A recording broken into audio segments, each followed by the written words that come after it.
anger, you should hear my side. Not I. I will be angry. I won't hear. The reasons for your fits escape me clear. And though we're friends, I feel I must insist. What? I, your friend? Just scratch me off your list. Till now, I have professed to be one. True. But after what I have just seen in you, I tell you flatly now that here we part. I want no place in a corrupted heart. Then in your eyes, thou says, I'm much to blame. You should go off and die for very shame. There's no excuse for such an act as yours. It's one any decent man abhors. I see you greet a man like a long-lost friend and smother him in sweetness without end, with protestations, offers, solemn vows. You load the frenzy with your scrapes and vows. Then, when I ask later whom you cherish so, even his name I find you barely know. As soon as he departs, your fervor dies, and you tell me he is nothing in your eyes. Good Lord, you play a base, unworthy role by stooping to betray your very soul. And if, which God forbid, I'd done the same, I'd go right out and hang myself for shame. To me, the case does not deserve the rope. Pray you allow me to retain the hope that I may exercise some leniency, and need not hang myself from the nearest tree. With what bad grace this jesting comes from me. But seriously, what would you have me do? A man should be sincere and nobly shrink from saying anything he does not think. But when a man embraces you, I find, you simply have to pay him back in kind. Respond to his effusions as you may, and try to meet offers and vows halfway. No, I cannot endure this phony guile employed by nearly all your men of style. There's nothing I so loathe as the gyrations of all these great makers of protestations, who in civilities won't be outdone, and treat the good man and the fool as one. What joy is there in hearing pretty phrases from one who, loud and fulsome, sings your praises, vows friendship, love, esteem forevermore, then runs to do the same to any boor? Our vanity is satisfied too cheap with praise that lumps us all in one vast heap. And since these new vices seem to you so fine, Lord, you're not fit to be a friend of mine. I spurn the vast indulgences of a heart that will not set merit itself apart. No, singled out is what I want to be. The friend of man is not the man for me. You overdo your philosophic file. I see your gloomy fits and have to smile. Heaven's spirits and nature aids. No, really. You should drop your wild tirades. Your efforts will not change the world, you know, and inasmuch as frankness charms you so, I tell you frankly that this malady is treated everywhere as comedy, and makes you, your poor wrath against mankind, makes you ridiculous in many a mind.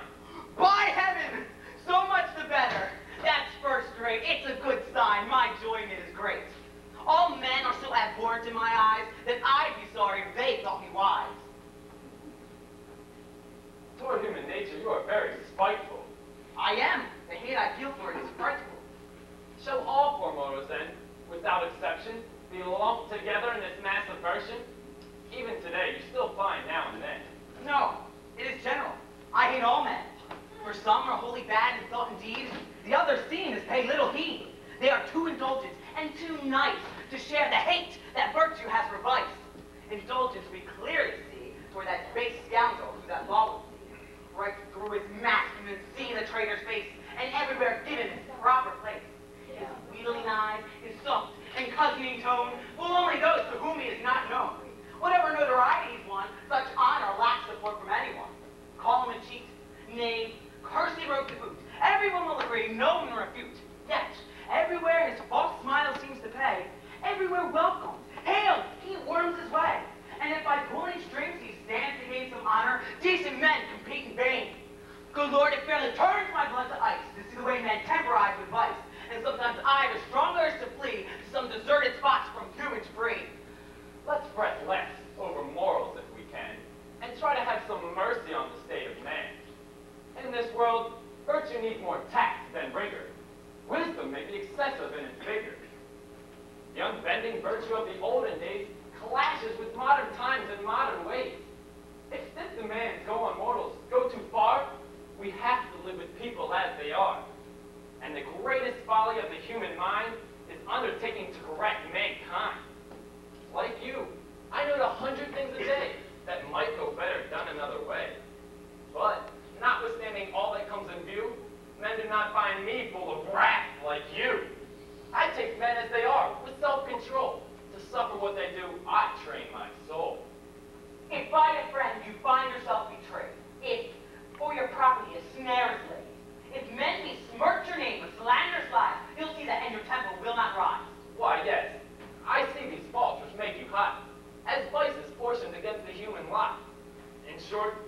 no more shock to my mind's eyes to see a man unjust, self-seeking, sly, than to see vultures hungry for their prey, wolves malicious, monkeys athirst to slay.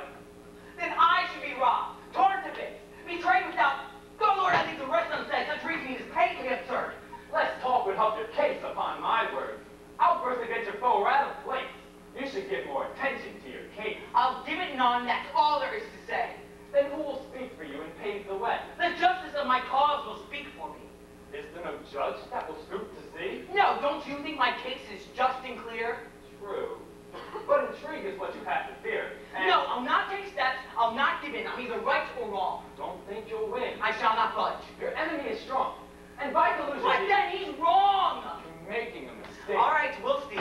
But, Let me lose my case. That will please me. but after In all, this chicanery, I'll see men have the effrontery and are sufficiently base, vile, perverse to wrong me in the sight of the universe. oh, what a man! My case, despite the cost for the sheer beauty of it, I'd see lost.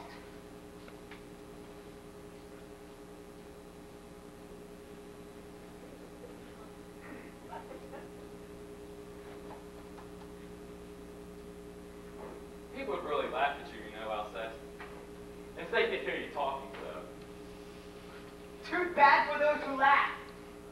Even this rigor, of which you require with so much vigor, this rectitude that you make so much of, do you observe it in the one you love? It still amazes me when I see you, who censor humankind the way you do, see it in so much that you can afford, find it in anyone you can adore. And what astonishes me further yet is the strange choice on which your heart is set. The candid Elion finds you attractive. Arsinoe, the prude, would like you active. Instead, your unconcern with them is plain. Meanwhile, you are bewitched by Salome, one whose sharp tongue and coquettish ways are just a thing in fashion nowadays. How is it that in her you tolerate failings which, found in others, rouse you hate? Are they no longer faults in one so dear? Are they unseen? Are others too severe? No. Love for this young widow does not blind my eyes to all the faults that others find. And I, despite my ardor for her, am the first to see them and the first to damn. But still, for all of that, she has an art. She finds and fills a soft spot in my heart. I see her flaws and blame them all I will. No matter what I do, I love her still. Her grace remains too strong. My love, no doubt, will yet prevail and drive these vices out. If you do that, there will be no small coup. You think she loves you then? Indeed I do. I'd not love her unless I thought she did. But if her fondness for you is not hid, why do your rivals cause you such concern? A smitten heart wants to possess in turn. And all I've come here for is to reveal to her all that my passion makes me feel. If mere wishes had a voice, her cousin Elion would be my choice. Her heart esteems you, and is staunch and true. She'd be a sounder, better match for you. You're right. My reason says so every day, but over love, reason has little sway. Your loving hopes, I fear that she may flout. And Leonte here downstairs is out, and likewise Salome with things to do. For since they told me that I might find you, I came to ask you, and to tell you frankly anyway, that I esteem you more than tongue can say, and I long have wished and now intend to ask you to accept me as a friend. Yes, yes, I would see merit have its due. In friendship's bond I would be joined with you. An ardent friend as nobly born as I can surely not be easily passed by. For you, if you don't mind, my words are meant. Me, sir? You, are they something to resent? No, but your praise of me comes unexpected. Such high regard I never had suspected.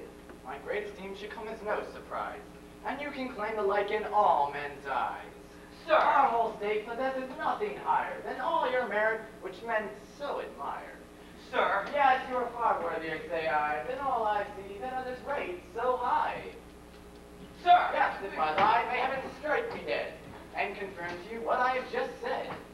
Allow me, sir, a heart-to-heart embrace, and in your friendship let me find a place. Shake on it, then it is mine. Your friendship? Sir! What, then do you decline? Sir! Most excessively you honor me, but friendship asks And surely we profane his name sublime by using it on all and all the time. Upon enlightened choice this bond depends. We need to know each other to be friends, and we might prove to be so different that both of us might presently repent. By heaven, that's wisely spoken on that score, and I esteem you for it all the more. Let's let time prepare friendship's fruition. But in the meanwhile, I'm at your disposition. If you are ever in court and need help for anything, you know I have something standing with the king. He listens to me in every way, treats me more decently than I can say. In short, consider me as all your own. Since your brilliant mind is widely known, I've come to ask your judgment as a friend on a sonnet that I lately penned, and learn whether I ought to publish it. For such a judgment, sir, I'm hardly fit, so please excuse me. Why? For this defect, I'm always more sincere than men expect. Exactly what I asked. I could complain when I asked you to speak clear and plain. You then disguised your thought in what you said. Since you'll have it so, sir, go ahead.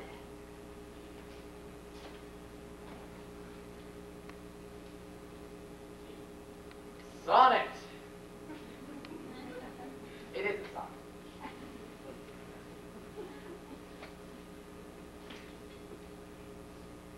Oh. You see, a lady wants to rouse some hope.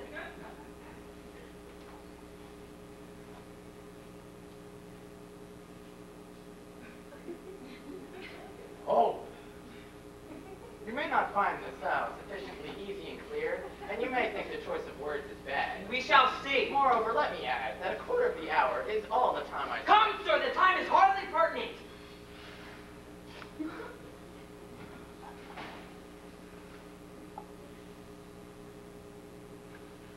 Hope, 'tis true, some comfort bring, and lulls a while our aching pain.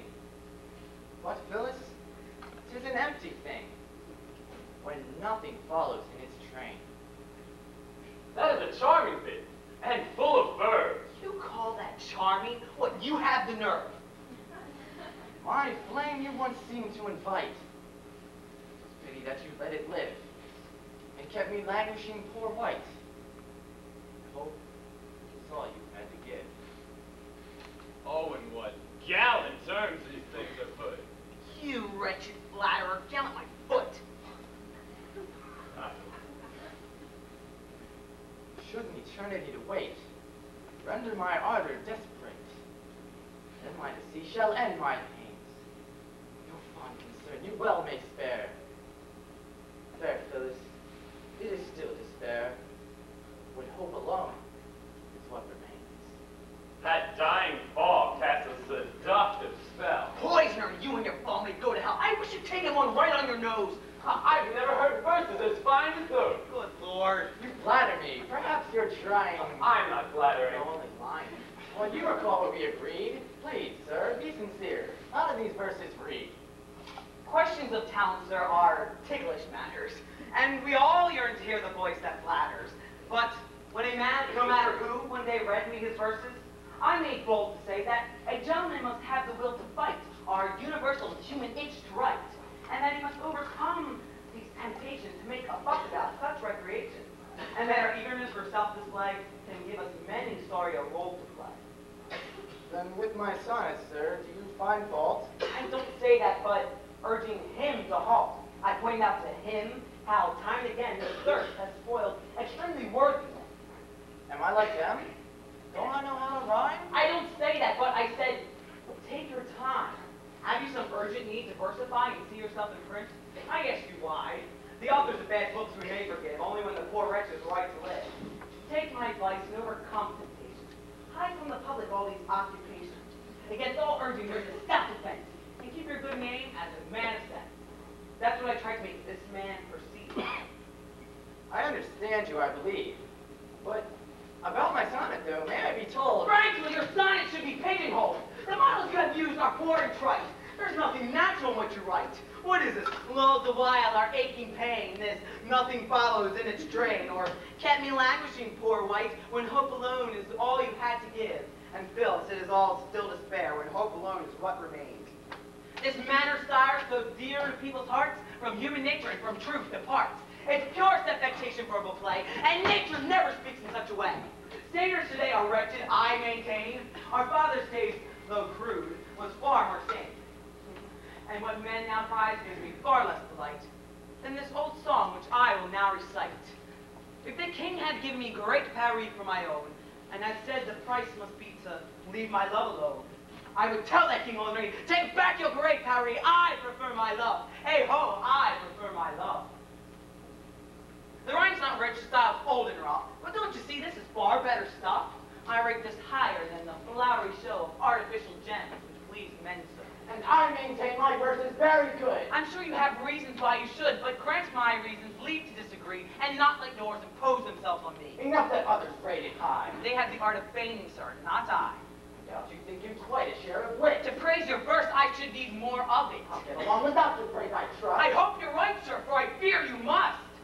Did you try in your own way, on this very same theme, to see what you could say? My verses might be just as bad, I own, but I'd be careful not to make them known. You're talking tighty-mighty, and your way... Look elsewhere for a man to sing your praise. My little man, don't take this tone with me. Big man, my tone is just what it should be. Enough, gentlemen, I pray you, no! My fault, I do admit. And now I'll go. And with all my heart, I am your servant, sir. and I, sir, am your humble servitor.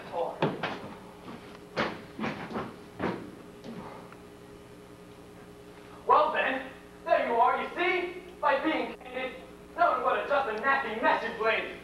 Baroque's desire for praise was obvious. Don't speak to me. What? Leave between us. Who? Leave me. Not another word. But what? I'm deaf. What? More? This is absurd. Lord, I've had enough of the off of you. You don't mean that. When you go, I go too.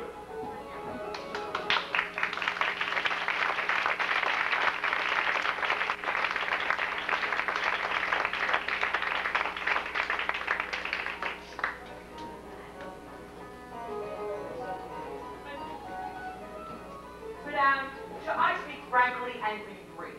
Your conduct gives me not a little grief. It rouses too much bile within my heart, and I can see that we shall have to part. I have to tell you this for conscience sake, but sooner or later, we must surely break. 1,000 pledges to the contrary I might make, but I could not guarantee. Indeed, your wish to bring me home was kind, when scolding me was what you had in mind. I do not scold, but what is my dismay, madame, that the first comer makes his way into your heart? My suitors, you're beset, and I cannot see this without regret. You blame me for my suitors. This I can see. Can I prevent people from liking me? And if they come to visit, no doubt, I ought to take a stick and drive them out. A stick, madame, is not what I suggest, merely a heart less easily impressed. I know that everywhere you cast a spell, but those your eyes attract you greet too well. Your graciousness to all who yield their arms completes the concrete actions of your charms. The over-brilliant hopes that you arouse surround you with these suitors and their vows. If only your complacence were less vast, this sighing mob would disappear at last. But by what spell, madame, if I may know, does your Cliton contrive to please you so? In worth and virtue is he so supreme that you should honor him with your esteem? His little fingernail is very long. Is that why your regard for him is strong? Do you love him for the ruffles at his knees, or do his multitudinous ribbons please? Is it the charm of his vast German breeches that, while he plays the slave, your soul bewitches? Is it his laugh and his falsetto voice that make of him the suitor of your choice? To take offense at him is most unfair. You know why I must handle him with care, and that he's pledged his many friends' support to help me when my lawsuit comes to court. Then lose your suit as bravely as you can, and do not humor that offensive man. Why, everyone excites your jealousy. You welcome everyone so charmingly. Then this should reassure your anxious mind that all who seek the same complacence find, and you would have more cause for discontent.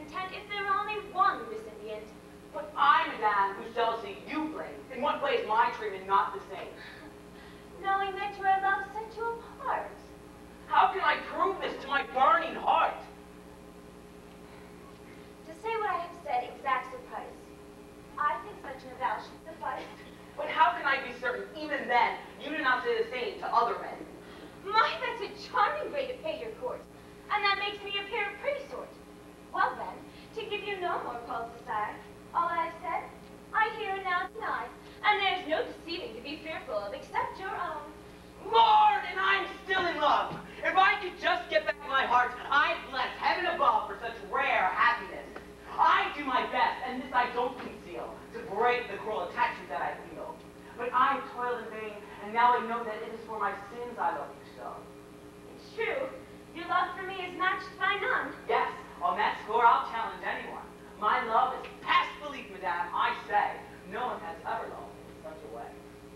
Indeed, your way is novel and gerane. The only token of your love is plain. Your ardor shows itself in angry speech, and never was a love so quick to preach. It rests with you that this should pass away. Let's call a halt to quarreling, I pray. Speak out with open hearts. Then, and begin. What is it? Well, show him in. What? Can one never speak with you alone? Must you then always welcome everyone? And can you not for just one moment bear to have a caller told you're not there? And you'd have me quarrel with him too, for sure. Some of your courtesies I can't endure. That man would bear a grudge forevermore if he knew I found the sight of him a bore. And why should this make you put on an act? Heavens! Influence is an important fact.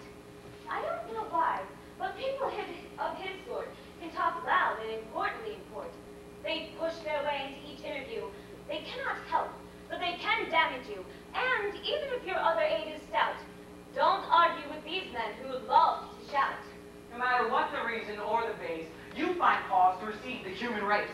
And the precautions you take. For of course, And the Congress here as well. of course. Where are you going? Leaving. Stay. What for? Stay here. I can't. I want you to. No more! These conversations weary me past cure. This is too much to ask me to endure. You shall remain. You shall. It cannot be. All right then. No, it's quite all right with me. Here are the two marquis that come to call. Were they now? Indeed. Bring chairs for all. You haven't left? No, madame, I demand you declare to all just where you stand. Oh, hush. You shall explain yourself today. You're mad. You shall say your say.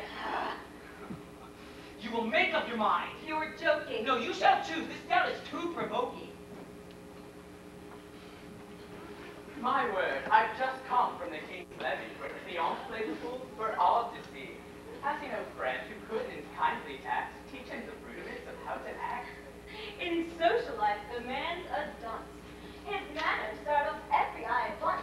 And when you see him later on once more, you find him more fantastic than before. Speaking of characters, so fantastical, I just endured the greatest bore of all. Damon, the talker, kept me by your lead for an hour in the hot sun without refrain. His strange mania for reasoning makes him talk on and never say a thing. His discourse and obscurity abounds, and all you listen to is merely sound. Not a bad company. Soon the entire nation will be in danger of annihilation. Dumont is quite a character, you know. The man of mystery from top to toe, who gives you a distracted glance aside, says nothing, yet is always occupied. Grimaces lend importance to each word. His high pretentiousness makes him absurd. He interrupts your talk in conflict to whisper a secret of no consequence. At making trifles great, he has no peer. Even good day, he whispers in your ear. They say Bernice appreciates her merit. How dry she is in talking, poor in spirit. I find it torture to receive her call.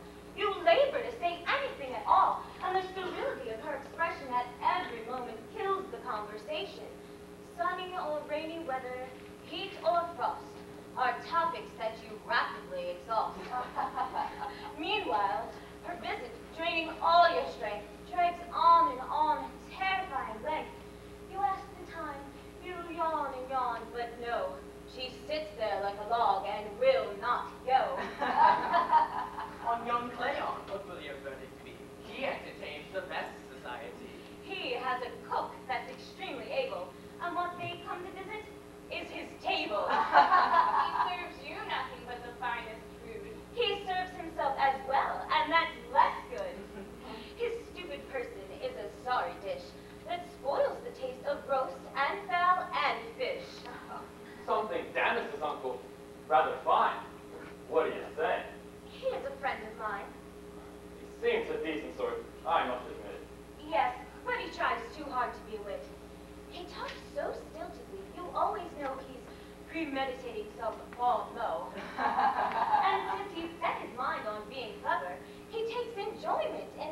whatsoever. In all that's written he finds only flaws, and thinks that cleverness forbids applause. Like criticism a sign of learning, and happiness only for the undiscerning. To frown upon any book that's new places him high among the happy few. He looks down on common talk with condescension, as much too trivial for his attention. Folding his arms from high above the rabble, he branches down with pity on our babble. Madame, that is exactly true. There's no one can portray a man like you. That's right, my courtly friends. Be strong, spare none, strike hard, and have your sport with everyone. Yet, when one of these victims comes in sight, your haste to meet him is most polite. And with a kiss and offer of a hand, you demonstrate that you are at his command. But why blame us if what is said offends you? Tis to Madame your remonstrance sends you. By God, no, 'tis to you. Your fawning laughter affords her with just the applause she's after. Her bent for character assassination feeds constantly upon your adulation. For satire she would have less appetite, were it not always greeted with delight. Thus, flatterers deserve our main assaults for leading humans into many faults. But why so eager to defend the name of those in whom you damn the things we blame? Don't you see? He must be opposed to you. Would you have him accept the common view, and not display in every company his heaven-sent gift for being contrary? The ideas of others he will not admit. Always he must maintain the opposite. He would fear he was an ordinary human if he agreed with any man or woman. For him, contrariness is such charm that against himself he often turns his arms. And if another man his views should defend, he will combat them to the bitter end. The laughers are with you, Madame. You've won. Go on and satirize and have your fun. But it is also true you have a way of balking at whatever people say, and that your spite, which you yourself avow, neither censor nor applause will allow. My God, that's because men are never right. It always is a season for our spite. I see them in all matters and all ways, quick with rash, censure, and untimely praise. But no, Madame, you shall learn though it kill me. What distaste some of your pleasures fill me, and I find those persons much to blame who foster faults damage your good name. As for me, I don't know, but I have heard that up to now I found no fault in her. Her charms and grace are evident to me, and faults I fear I cannot see. I see them all! She knows the way I feel. My disapproval I don't conceal. Loving and flattering are worlds apart. The least forgiving is the truest heart. And I would send these soft suitors away, seeing they dote on everything I say. And that their praise complacent to excess encourages me in my foolishness. in short, if we were to leave it up to you, all tenderness and love we must eschew. And love can only find its true perfection in railing at the objects of our affection. Love tends to find such flaws somewhat austere, and lovers always brag about their dear. Their passion never sees a thing to blame, and everything is lovely in their flame. They find perfection in her every flaw, and speak of her with euphemistic awe. The pallid one's the whitest jasmine yet, the frightful dark one is a sweet brunette. The spindly girl is willowy and free, the fat one bears herself with majesty. The tireless talker is charmingly vivacious, the mute girl, modest, womanly, and gracious. Thus, every man that loves beyond compare, loves even the defects of his lady fair. And I, for my part, claim... Let's end this talk and step outside for just a little walk. What? Are you leaving, sirs? No. Madame, no. You're certainly afraid that they may go. Leave when you like, sirs, but I'm warning you, I shall not leave this place until you do. Unless Madame should be a little tired. There's no place in my presence required. I must later go to the king's coucher, but until then I am quite free today. You're joking, surely. No, I need to know if it was for them or me to go. Sir, there's a man here to see you in the hall who says his business will not wait at all. Tell him I have no business of such note. He has a uniform, a great tailcoat with plates and lots of gold. Go and see. Oh, and let him in.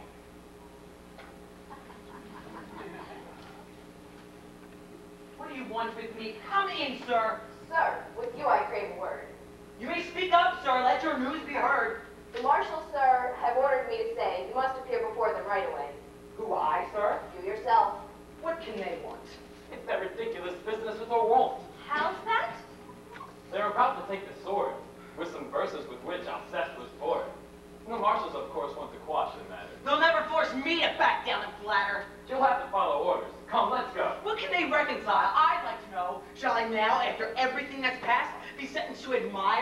at last.